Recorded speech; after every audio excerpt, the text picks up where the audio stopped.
Las noticias publicadas en febrero y marzo de 1911 en semanarios de diferentes partes del mundo sobre la amenaza de que Pascual Orozco tomaría Ciudad Juárez ampliaron la percepción de que el conflicto que se avecinaba en la frontera mexicana sería el golpe decisivo contra el régimen del presidente Porfirio Díaz. Algunas de esas noticias fueron coberturas periodísticas que alcanzaron la categoría de auténticos fotoreportajes. Uno de los ejemplos más relevantes al respecto se puede apreciar en el semanario La Ilustración, publicado en París el 18 de marzo. Este incluía fotografías del estudio Scott Photo Company, ubicado en El Paso, Texas.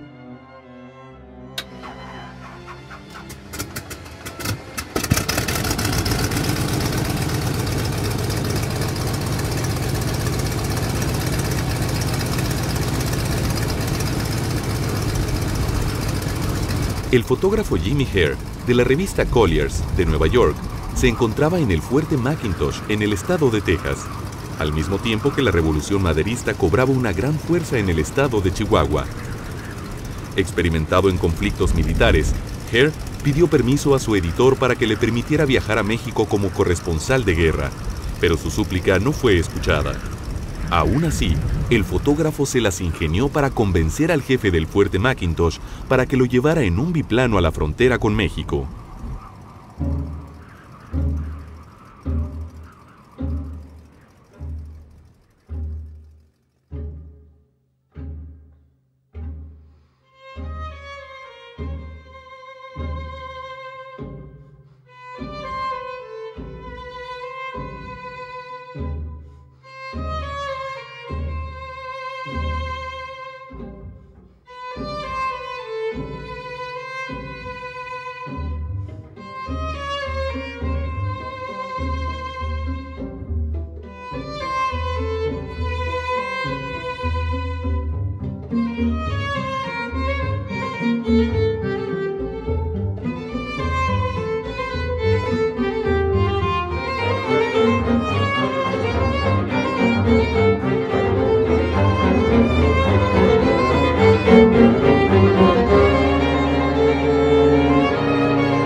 Finalmente, Hare recibió la autorización de su revista para viajar a Ciudad Juárez.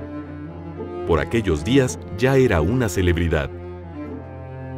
Sus coberturas de las guerras de Estados Unidos contra España en Cuba en 1898 y la de Rusia contra Japón en 1905 lo habían hecho mundialmente famoso.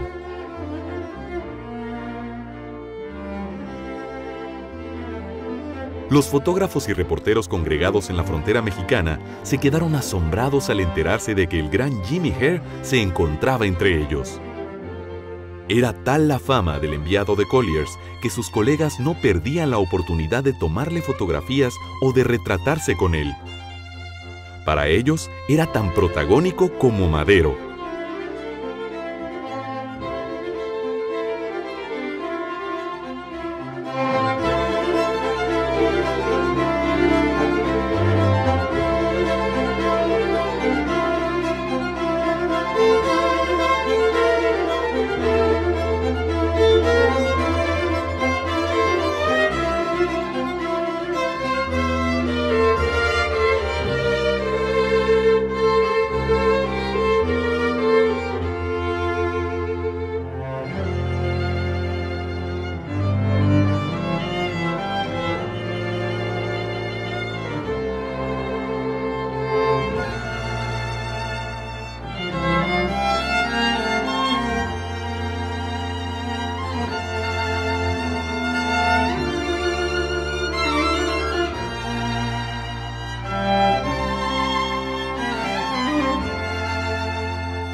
El semanario Collier's publicó entre abril y junio de 1911 cerca de 100 de sus fotografías sobre la Revolución Mexicana.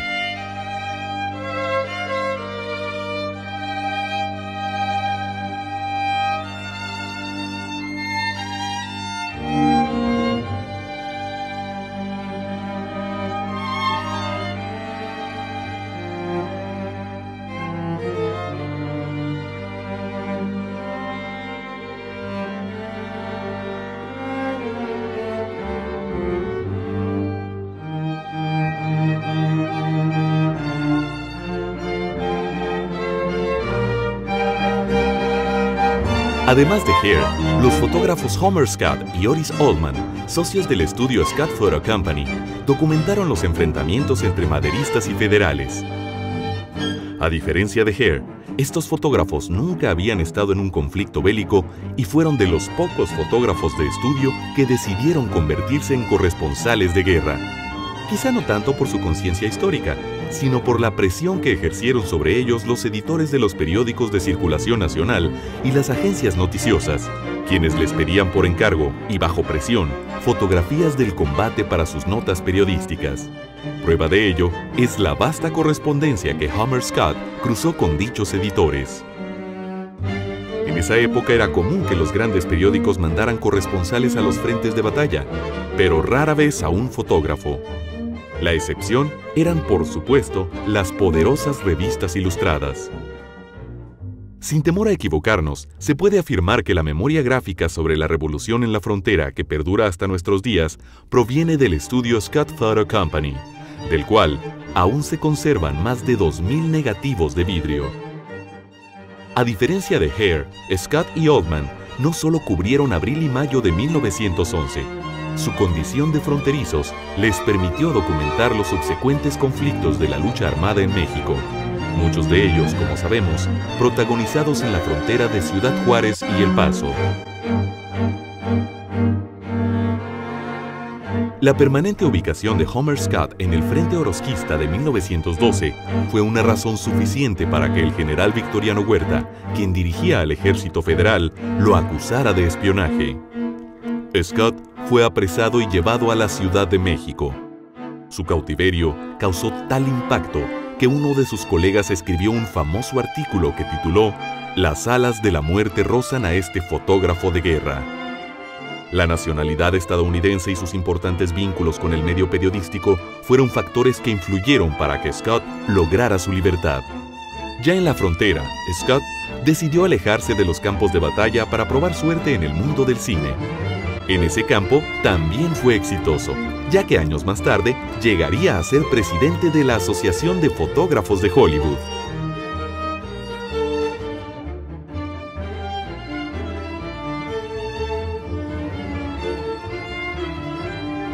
Por su parte, Otis Oldman prefirió documentar el movimiento villista, y aunque Francisco Villa nunca contrató a un fotógrafo a sueldo, se podría decir que se convirtió en uno de sus preferidos. Gracias a eso, una importante faceta de este personaje histórico quedó plasmada en las placas de este gran fotógrafo.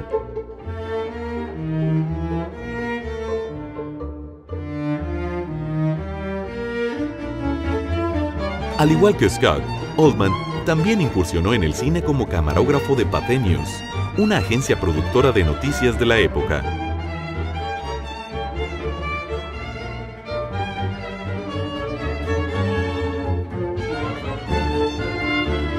El trabajo, habilidad, astucia y valor de estos fotógrafos permitieron dejar memoria gráfica sobre uno de los sucesos más relevantes de la historia de México.